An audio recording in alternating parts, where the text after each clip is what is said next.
To study हॉलिक्स। तो आज का जो हमारा टॉपिक है डिस्कशन का, आज हम चैप्टर पढ़ने वाले हैं सीबीएसई एनसीईआरटी क्लास 10th के। वो मेरे पर्सनल नोट्स हैं, उनके ऊपर आपको टीचिंग देंगे। तो आज हम पढ़ेंगे चैप्टर नंबर 4 एनसीईआरटी का, carbon and it's compounds. How is carbon different from other elements? It can form almost infinite number of compounds. ये बाकी सारे एलिमेंट से कैसे अलग है? क्योंकि ये इनफिनाइट नंबर ऑफ कंपाउंड्स बना देता है। कंपाउंड्स क्या होते हैं? जैसे कि वाटर हो गया या CO2, कार्बन डाइऑक्साइड, ये सारे कंपाउंड्स होते हैं। तो इसके बारे में हम थोड़ा सा पढ़ लेते हैं। कार्बन का जो सिंबल होता है वो C होता है और इसे टेट्रावैलेंट एलिमेंट कहते हैं। वो मैं बाद में बताऊंगी क्यों कहते हैं। मास इसका होता है 12, जिसके अंदर 6 प्रोटॉन प्रेजेंट होते हैं, 6 इलेक्ट्रॉन प्रेजेंट होते हैं और 6 न्यूट्रॉन प्रेजेंट होते हैं। जो प्रोटॉन होते हैं और न्यूट्रॉन होते हैं वो कहाँ होते हैं? न्यूक्लियस में होते हैं। उसके न्यूक्लियस में ये दोनों प्रेजेंट होते हैं, जिन्होंने होल्ड कर रखे होते हैं इलेक्ट्रॉन्स। इसका एटॉमिक नंबर 6 होता है और इलेक्ट्रॉनिक कॉन्फ़िगरेशन होती है 2 और 4। इसकी वैलेंसी तो क्या होगी? फिर 4 ही होगी इसकी वैलेंसी। न्यूट्रॉन 6 होते हैं इसके अंदर। It known as tetravalent element because its valency is 4। Tetra means 4 and valent means valency. Valent का क्या मतलब है? वैलेंसी है, और टेट्रा का यानी 4, मतलब कि जिस एलिमेंट के साथ 4 वैलेंसी होती है उसे टेट्रावैलेंट एलिमेंट बोलते हैं। और कार्बन के पास क्या है? 4 वैलेंसी है, इस वजह से टेट्रावैलेंट एलिमेंट बोलते हैं। इसके बारे में थोड़ा सा और एडिशनल देख लेते हैं। इसको किसने फाउंड किया था? ये फाउंड किया था 1789 में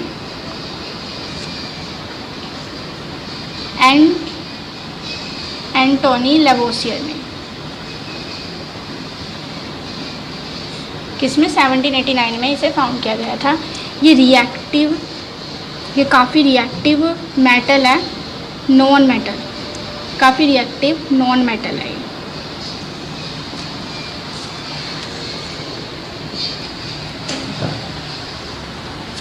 reason why carbon has versatile और यूनिक नेचर, इसका रीज़न देना है। क्योंकि पहला रीज़न इसका है टेट्रा कोवैलेंसी। यानी क्या? टेट्रा मीन्स हैविंग 4 वैलेंसी, जो मैं बता चुकी हूँ, and covalency means covalent compound, मतलब कि ये कोवलेंट बॉन्ड बनाता है। कोवलेंट कंपाउंड का मतलब होता है कि bonding by only sharing of electrons, मतलब कि इलेक्ट्रॉन्स की शेयर करके ही ये बॉन्डिंग्स बना सकते हैं। एक और बीच में हम देख लेते हैं क्वेश्चन कि कार्बन जो है वो क्यों एबल नहीं होता है डोनेट करने के लिए और एक्सेप्ट करने के लिए इलेक्ट्रॉन? क्योंकि हमें पता है जो वैलेंसी होती है, वैलेंसी लास्ट जो ऑक्टेट होती है वो स्टेबल तभी होती है जब उसके अंदर 8 प्रेजेंट हो, पर इसके अंदर 4 होते हैं। तो या तो ये 4 डोनेट करेगा अपने, या तो ये 4 एक्सेप्ट करेगा, पर ये दोनों ही नहीं कर पाता। क्यों नहीं कर पाता? क्योंकि ये इतना स्मॉल एटम है। For a small atom like carbon donating 4 electrons and equivalent amount of energy, it is not possible. क्योंकि उसके पास इतनी एनर्जी नहीं होती कि वो 4 इलेक्ट्रॉन डोनेट कर दे। और एक्सेप्ट करने में क्या रीज़न है? क्योंकि एक्सेप्ट करने जब वो 4 इलेक्ट्रॉन एक्सेप्ट करेगा किसी से, उससे पहले ही उसके अंदर 6 इलेक्ट्रॉन प्रेजेंट होते हैं जो 6 प्रोटॉन ने होल्ड कर रखे होते हैं। जब वो 4 इलेक्ट्रॉन्स ले लेगा किसी से तो वो कितने इलेक्ट्रॉन हो जाएंगे? 10 इलेक्ट्रॉन। और ये बहुत ही ज़्यादा डिफ़िकल्ट होगा कि जो 6 प्रोटॉन है वो क्या 10 इलेक्ट्रॉन्स को होल्ड कर लेंगे इतने छोटे से एटम में? वो नहीं कर सकते। इस वजह से ये एक्सेप्ट भी नहीं कर पाता और डोनेट भी नहीं कर पाता। अब हम दूसरा इसका रीज़न पढ़ते हैं कि क्यों ये इतना वर्सेटाइल और यूनिक नेचर है। कैटेनेशन, ये एक ऐसी प्रॉपर्टी है, the property of direct bonding between atoms of same element to form long chain branches close ring structure. यानी कि ये प्रॉपर्टी ना सिर्फ ना कार्बन के पास ही है कि ये अपने ही एलिमेंट से बहुत सारी फॉर्म्स बना सकता है। जैसे कि लॉन्ग चेन बना सकता है, ब्रांचेस बना सकता है, रिंग स्ट्रक्चर्स भी बना सकता है। वो हम आगे देखेंगे रिंग स्ट्रक्चर्स कैसे बनते हैं, ब्रांचेस क्या होती हैं। मतलब कि एक ही सेम एलिमेंट से भी बहुत सारे कंपाउंड्स बना सकता है। तीसरा होता है polymerization, the process of attachment or the process in which many small monomers can be attached to form a long chain molecules called polymer।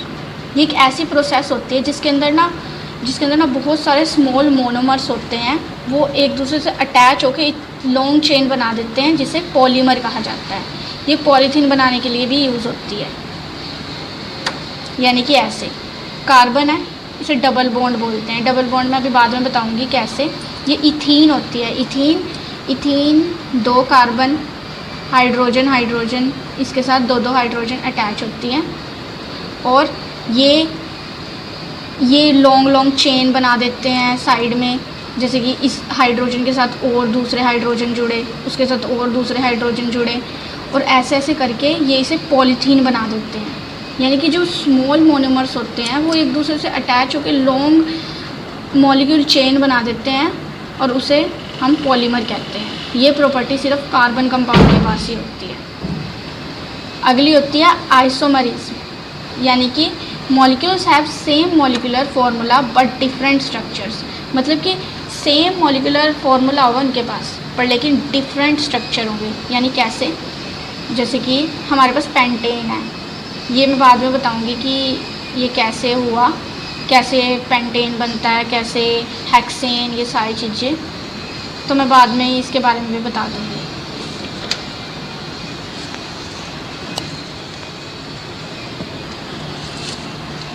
What is carbon compounds? Compounds have a carbon called carbon compound। जिसके पास carbon होती है वो carbon compound होती है, जैसे कि CH3, CO2, ये सारे कार्बन के कंपाउंड्स होते हैं। What is organic compounds? In this two main molecules that must be bonded is carbon and hydrogen। इसके अंदर 2 तो ज़रूर बॉन्डेड होते हैं, यानी कि कार्बन और हाइड्रोजन का इसमें होना बहुत ज़रूरी है, तभी से ऑर्गेनिक कंपाउंड कह सकते हैं। कभी कभार इसमें ऑक्सीजन भी होती है या अदर एलिमेंट्स भी इनके साथ हो सकते हैं, पर ये दोनों ज़रूर प्रेजेंट होने चाहिए। जैसे कि CH3COOH विनेगर होता है, इसका फॉर्मूला ऐसे, जैसे इसके अंदर C प्रेजेंट है यानी कार्बन और हाइड्रोजन दोनों प्रेजेंट हैं। C6H12O6 ग्लूकोज है, ये भी एक कार्बन कंपाउंड है।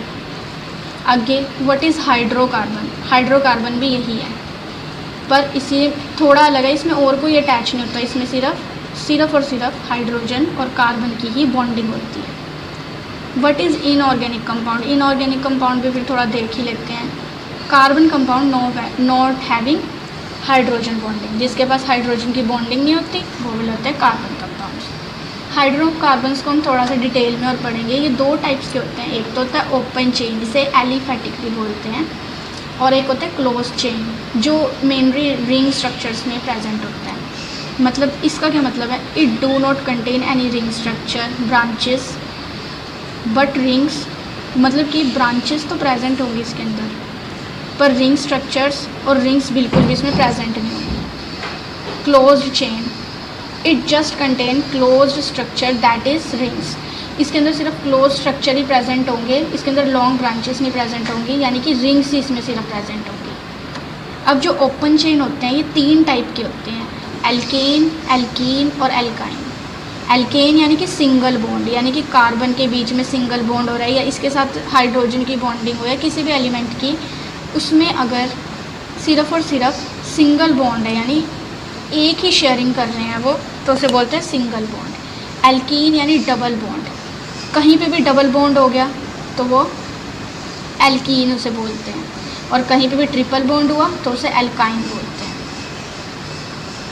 जो एल्केन होता है वो सैचुरेटेड में आता है और जो एल्कीन होता है और एल्काइन होता है वो अनसैचुरेटेड में आता है। अब सैचुरेटेड क्या होता है और अनसैचुरेटेड क्या होता है? सैचुरेटेड यानी कि जिसमें हम और ऐड नहीं कर सकते, यानी कि those compound in which carbon are bonded to each other with the help of single bond. ये भी कह सकते हैं कि जिसमें जो कार्बन है वो एक दूसरे से जुड़े होते हैं सिंगल बॉन्ड की मदद से। Like carbon have capacity of combine with 4 other compounds in saturated, it completed it with the help of single bond and no chance for other element to join।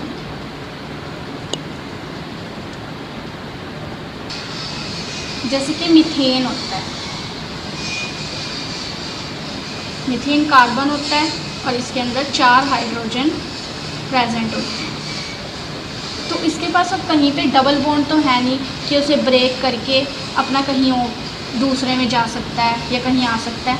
सिर्फ इसमें सिंगल बॉन्ड प्रेजेंट होता है और ये और किसी और इसमें प्लस भी नहीं हो सकते और इसमें माइनस भी नहीं हो सकते।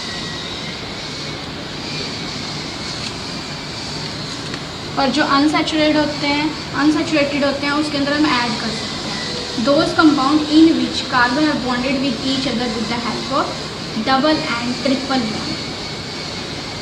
Here also C have capacity with 4 other elements in unsaturated। यानी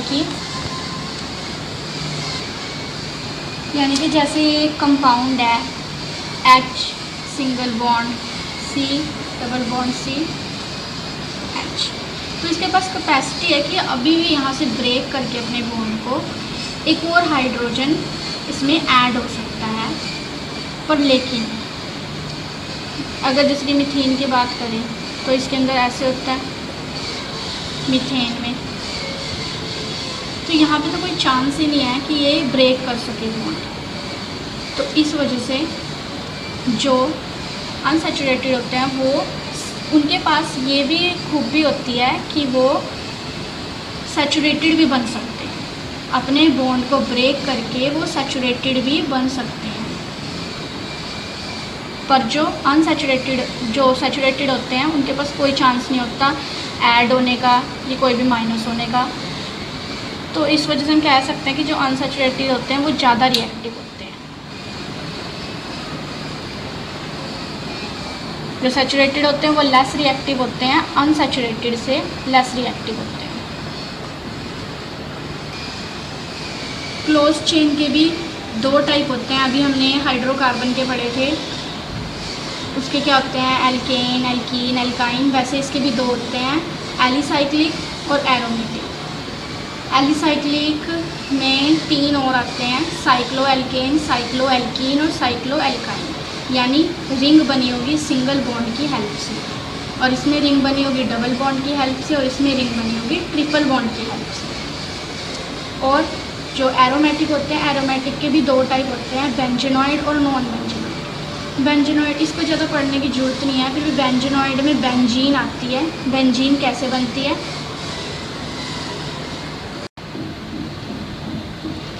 तो आज हम इसी पे एंड करते हैं। कल देखेंगे कि बेंजीन कैसे बनता है, पूरा टेबल भी बना के देखेंगे। और अगर वीडियो अच्छी लगी हो तो सब्सक्राइब अस।